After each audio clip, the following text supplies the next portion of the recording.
Om Vakratunda Mahakaya Surya Koti Samaprabha Nirvignam Kurume Deva Sarvakareshu Sarvada Om Saraswati Namastubhyam Varade Kamarupini Vidyarambam Karishyami Siddhir Bhavatu Me Sada Om Guru Brahma Guru Vishnu Guru Devo Maheshwara Guru Sakshat Param Brahma Tasmai Sri Gurave Namaha Om Shanti Shanti Shanti.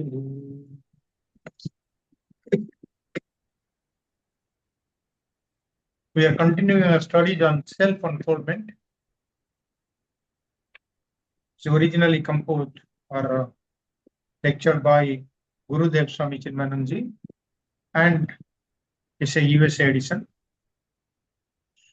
We are continuing our talk on body, mind, intellect, and then vasanas.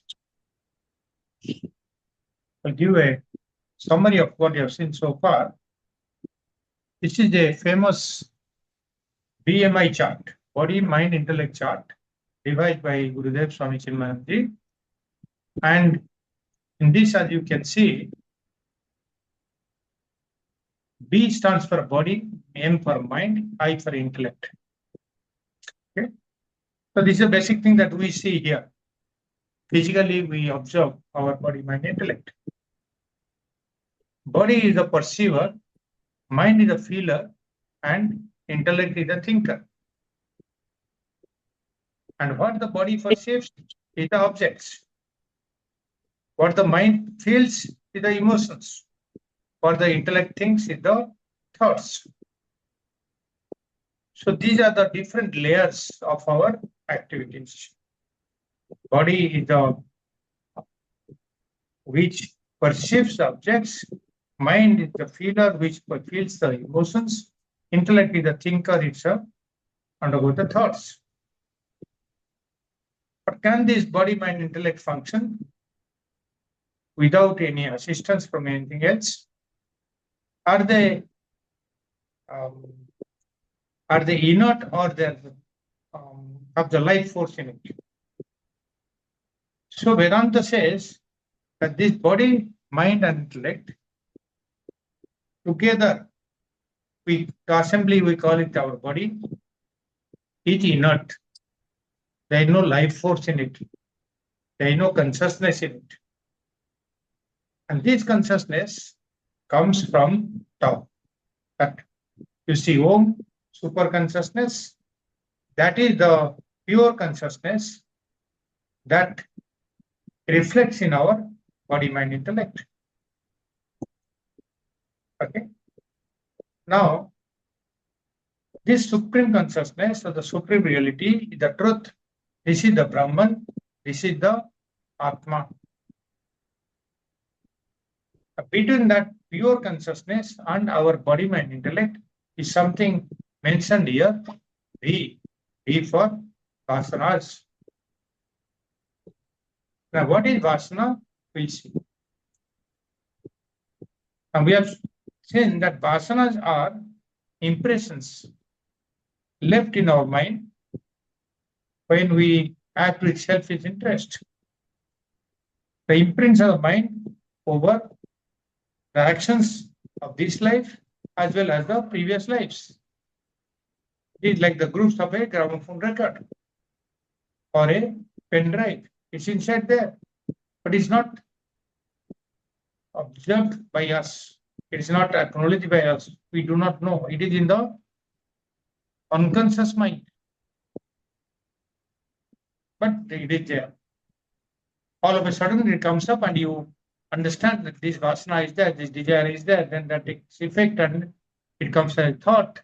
The thought goes to mind, and mind takes action through the organs of action.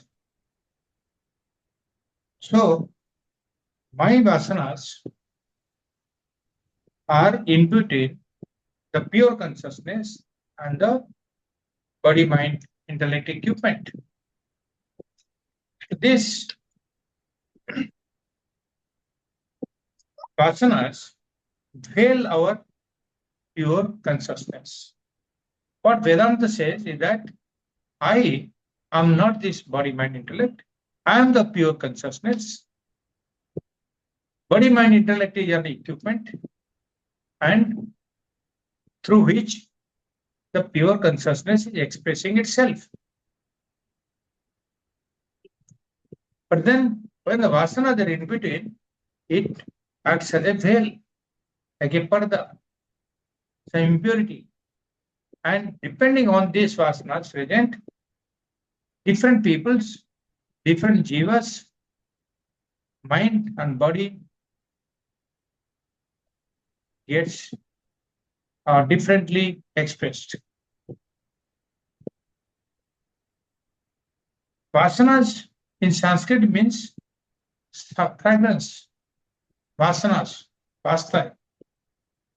This is unmanifested tendencies peculiar to each of us, each of the jivas. So, our personality is defined by the vasanas.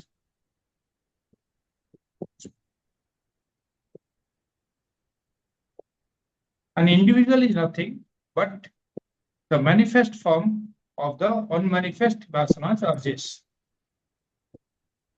So different individuals have got different vasanas, so that in personality. So as you saw that different vasanas are there in us, which veils our pure consciousness. That pure consciousness is actually who we are. Our efforts should be to exhaust our vasanas and go beyond this body, mind, intellect. Transcend this BMI so to gain the original nature of us. Our original nature is that pure consciousness, which is that Om I spoke. That Om is suppressed or is partly revealed because of the presence of the vasanas. The vasanas cover our real nature. So we need to adjust our vasanas. We eliminate the vasanas, but we cannot do it fully. Something remains. So the best way is to divert our mind and gain our own nature. And this can be achieved only through our own efforts. Lift yourself by yourself.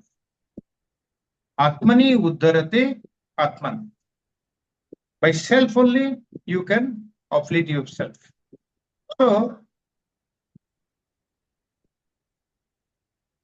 you give up your lower urges, identify with the higher self, and the lower drops away. The trick is always you hold on to higher nature. Always. You have higher goal, higher objectives, higher nature. Hold on to the higher. Only when you hold on to the higher, you can give up the lower. Lower by itself will drop when you have got a higher goal. For example, the child scion plays with toys, plays with cars, it dolls, holds onto it, spends a lot of time. He enjoys it. But when the child matures a little more, that toys and the dolls do not interest him anymore. He goes for something higher. Maybe the other higher nature. The desire for the toys drops off. Why? Because he matures off.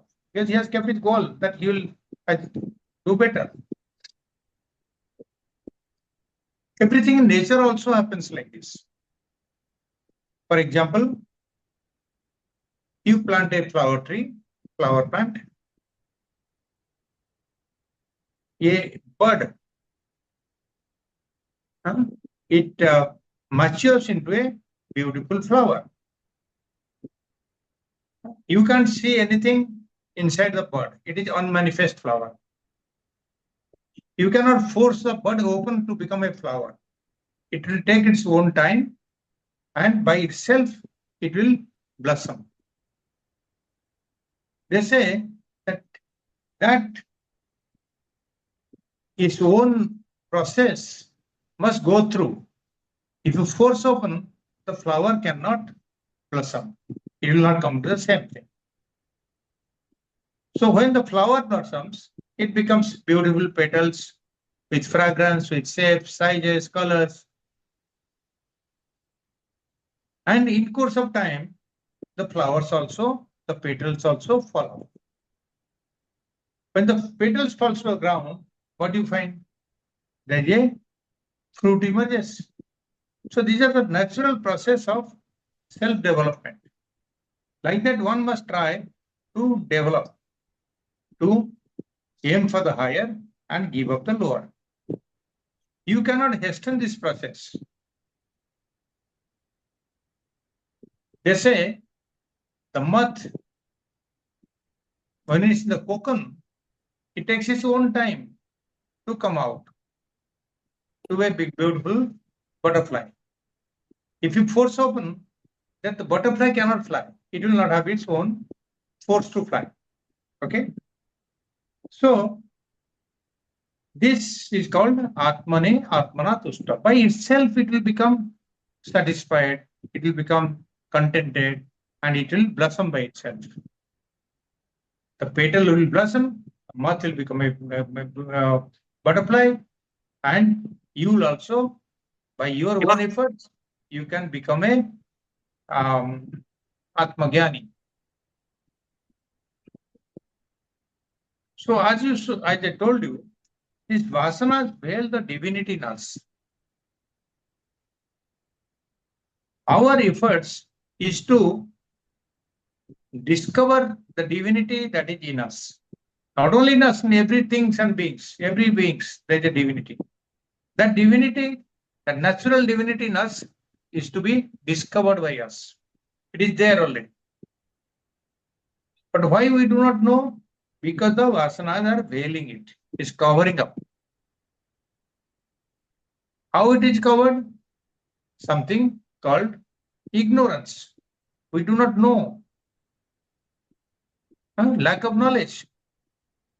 That ignorance in Vedanta is called avidya. Avidya, lack of knowledge.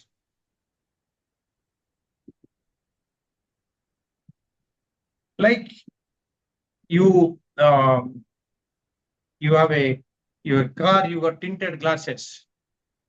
So you cannot see the outside, the natural world you cannot see. Or you put a tinted glass on a specs, on a goggles. So you will see something else. See, that veil is like that vasana is like that. You cannot, even though you are pure consciousness, you cannot know yourself to be pure.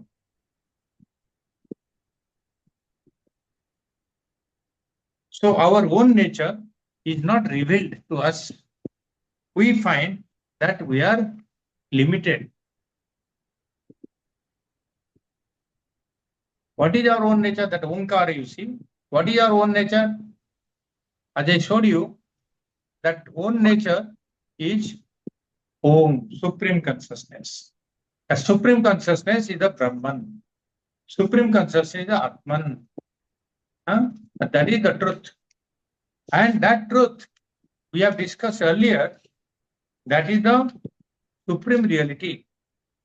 And we have seen the how great is the supreme reality, how it is self-effulgent. It is pure awareness. It is Brahman. It is existence, consciousness, bliss. And This pure consciousness, it runs through each and every jiva and everywhere else. In Isavasya Upanishad, it is said, Isa, Isavasyam, Idagam, Sarpam. Everywhere it is pervading. There is no location or place where that consciousness is not present, including inside and outside us. Antar Bahishcha Tat Sarvam Vyapyam Narayana Sthita. Inside and outside, everywhere it is present. But then that presence doesn't mean that it is in us or outside us. It is just present. It doesn't do anything. It is only as a drashta, as a witness. The same consciousness, even though it is one, it appears as many. It appears as many. That one consciousness holds the varied objects of the universe together. The plants, the animals, the birds, and all the human beings, everybody is enlivened by the presence of this pure consciousness. But then this pure consciousness, what you see, Om, and our body, mind, intellect, their nature, their characteristics are different. This body, mind, intellect is inert, whereas the pure consciousness is self-effulgent. Consciousness, self-effulgent, light. So, that pure consciousness cannot express itself without the presence of an object like the body, mind, intellect. So, pure consciousness needs a medium for expression. Whereas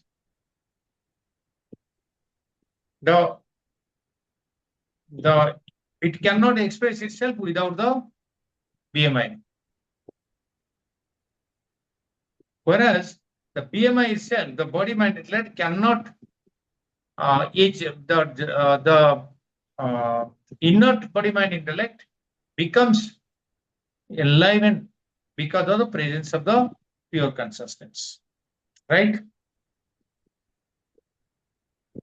That I identify as body, mind, intellect, the equipment, then I am limited. I have limitations of space, limitation of time, limitation of object. I cannot fly, I cannot move, I am so small, my intellect is limited. All that limitations comes to me. Whereas actually, I am that pure consciousness. I am not this body, mind, intellect. That pure consciousness, or the Atman, or Bhagavan, or Paramatma, Paramatma is all powerful, all knowing, all pervading. My real nature of all powerful, Sarva Shaktiman, that powerful nature, or unlimited, all pervading nature, that is blocked or veiled by the vasanas.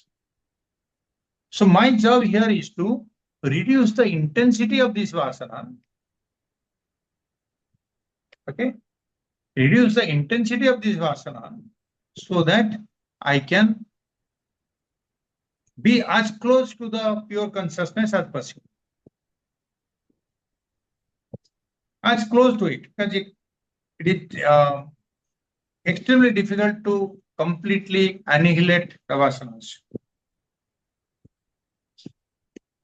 So that's why we are talking of how to transcend this body, mind, intellect and go closer to asanas.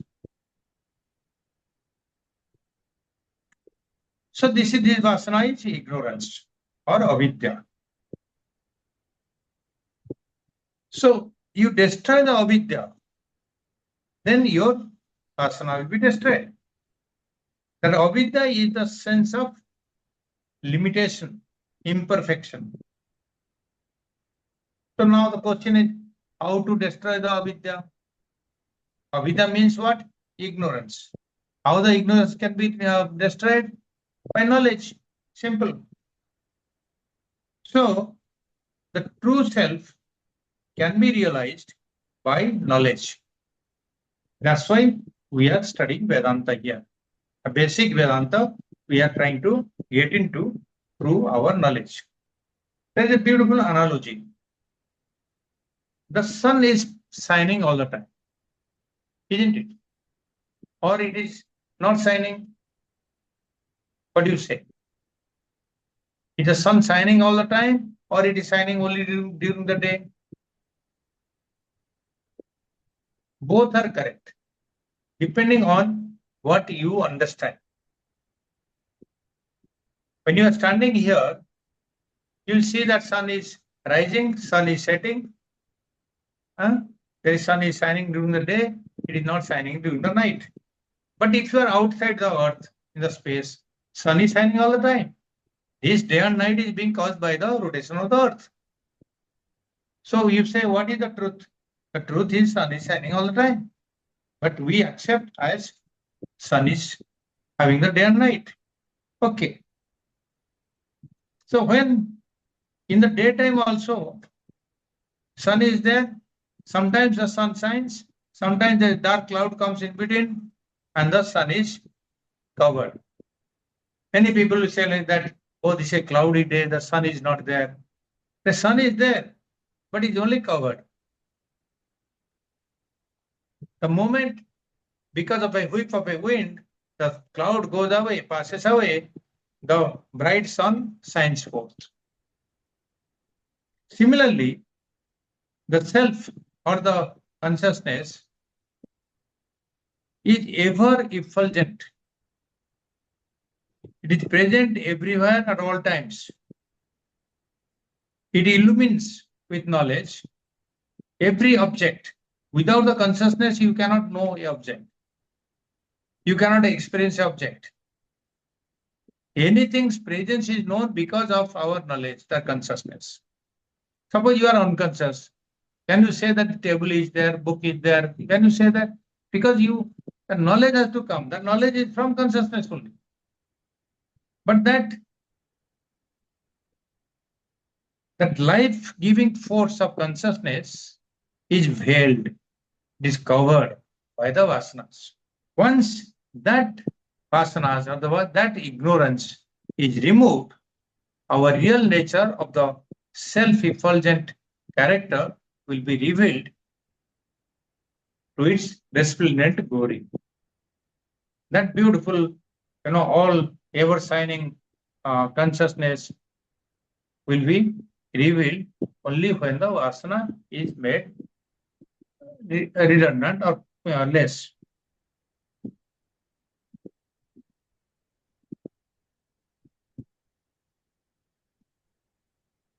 So that consciousness is contaminated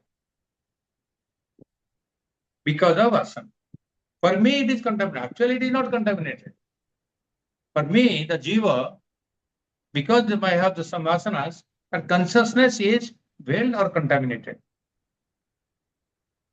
So, because of that impurity of the vasanas, my thought, my actions are modified according to those vasanas. It will differ according to that vasana is impressions. Suppose I have impressions of, say, I'm an artist, I draw, I do the painting.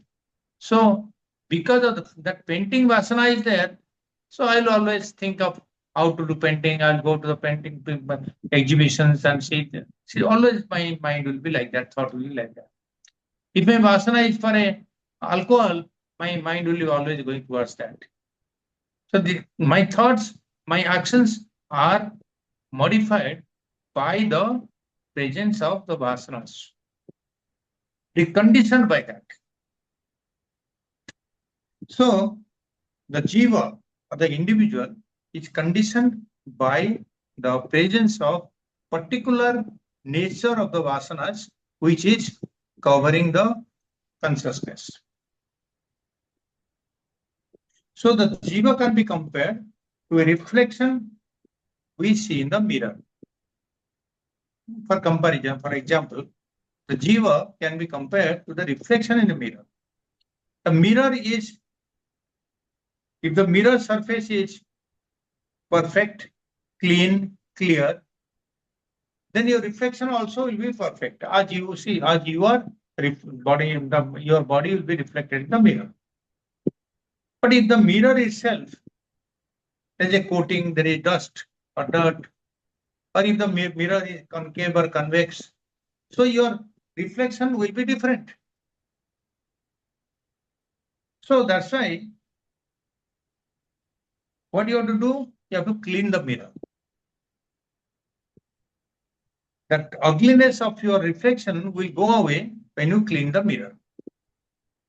Same way, the body, mind, intellect's ugliness, impurities will be removed only when that vasana is cleaned up. So how to clean these vasanas?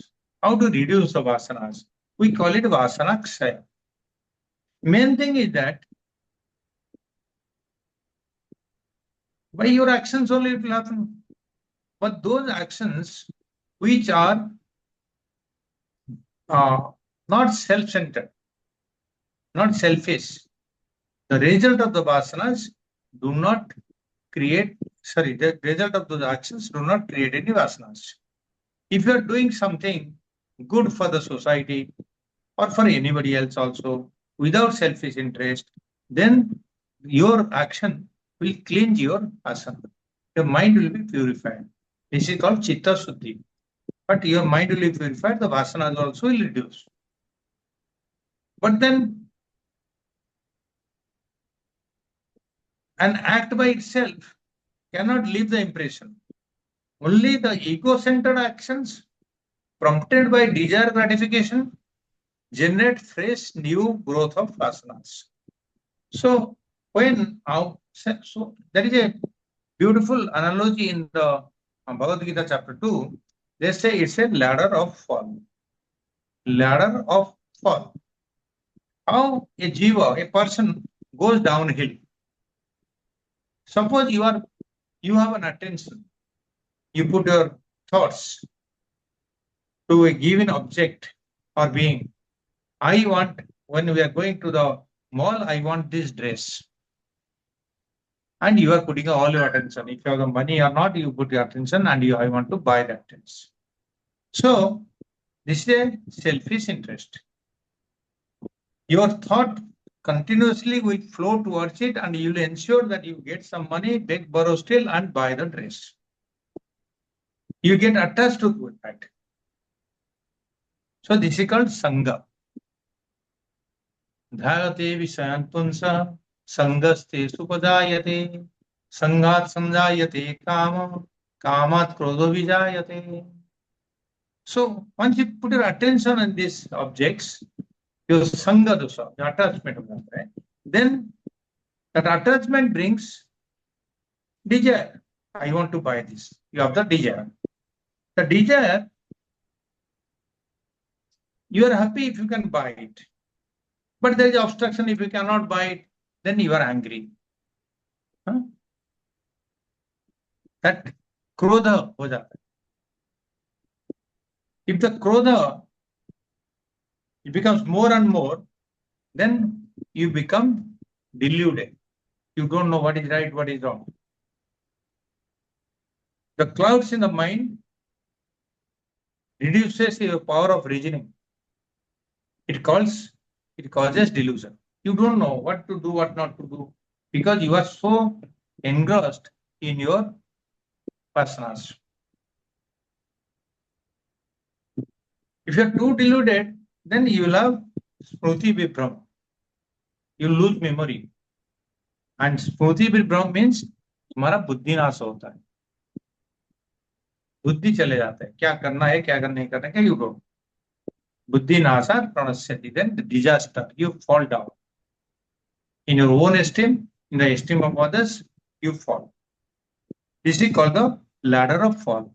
Attachment to desire, to anger, to delusion, to loss of memory, to loss of discrimination, to disaster. In contrast, when you take up a action that is not self-centered, buying a dress for yourself, so that's why this ladder of fall is up. But when you are going for something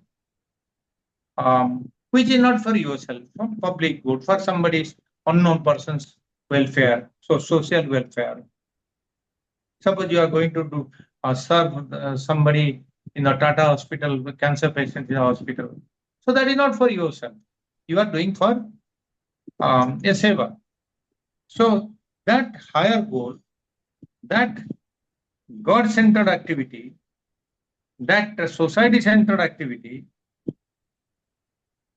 when you contact the outer world, then you do the actions, but that actions reduces your vasanas. Existing vasanas also reduces. That becomes a source of reducing your existing vasanas. So act without attachment, without egocentric desires, then your vasanas will be reduced, mind will become quiet, mind will become peaceful, happiness, and well experienced. You cleanse your mind. Like you're cleaning the mirror, same way you will cleanse your mind. तस्माद् असक्त सततं कार्यं कर्म समाचर असक्तो ह्यचरन् कर्म परमाप्नोति पुरुषः. This is 3rd chapter, 19th sloka. Therefore, you remaining unattached, perform your duties, for by performing only the duty without attachment, a person attains the highest. You perform a duty without attachment, then you can reach the highest.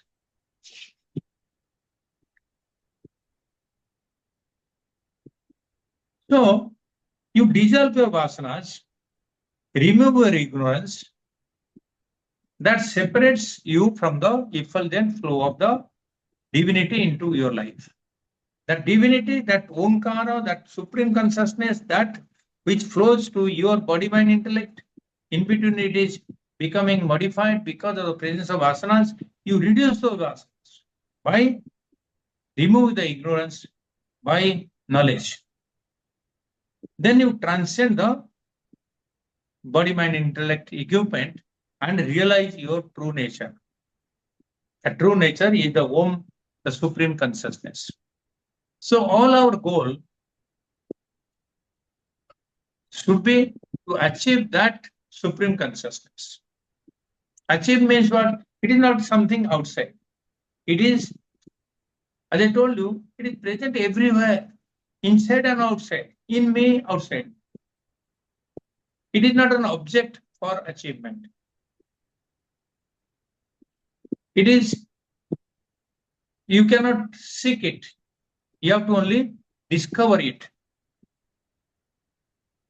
That Atma or Brahman or Om is not outside, that you have to cover some distance and through some period of time, then you will achieve. No. This consciousness is present everywhere, including you yourself. So that is in you. They say, no, Bhagavan apna andar hai. So that Bhagavan, that Atma is here inside me. So you have to realize that consciousness, that I myself are that pure consciousness. That realization of the supreme consciousness is a realization of the self. So it is like you look for things outside. There is one nice sloka in Atma Bodha. Atma tu satatam praptabhyam praptavat vidyayam tarnase praptavat bhati swakantha bharanam yatha. It is like somebody having a necklace on the it's swakantha avaranam. That means there is a necklace on the neck, and but that lady, the old lady, is looking for the necklace outside the room or outside the courtyard. Because she thought she had lost it out, but finally she finds that it is still in her neck. Swakanta avaranam. अपना ही neck में है, she is looking for it outside. Same way, that Atma, that consciousness is within us. We are seeking it outside. Atma tu satatam prap. All the time it is available. We have to discover that within us. So, this is the goal of our life. And this is not a big goal. That seeking the consciousness or seeking Brahman or the seeking the truth as an object is not the right way, but you seek that as a subject by yourself, as yourself. Okay. So here we complete the chapter for that BMI, body, mind, intellect, and also beyond the body, mind, intellect.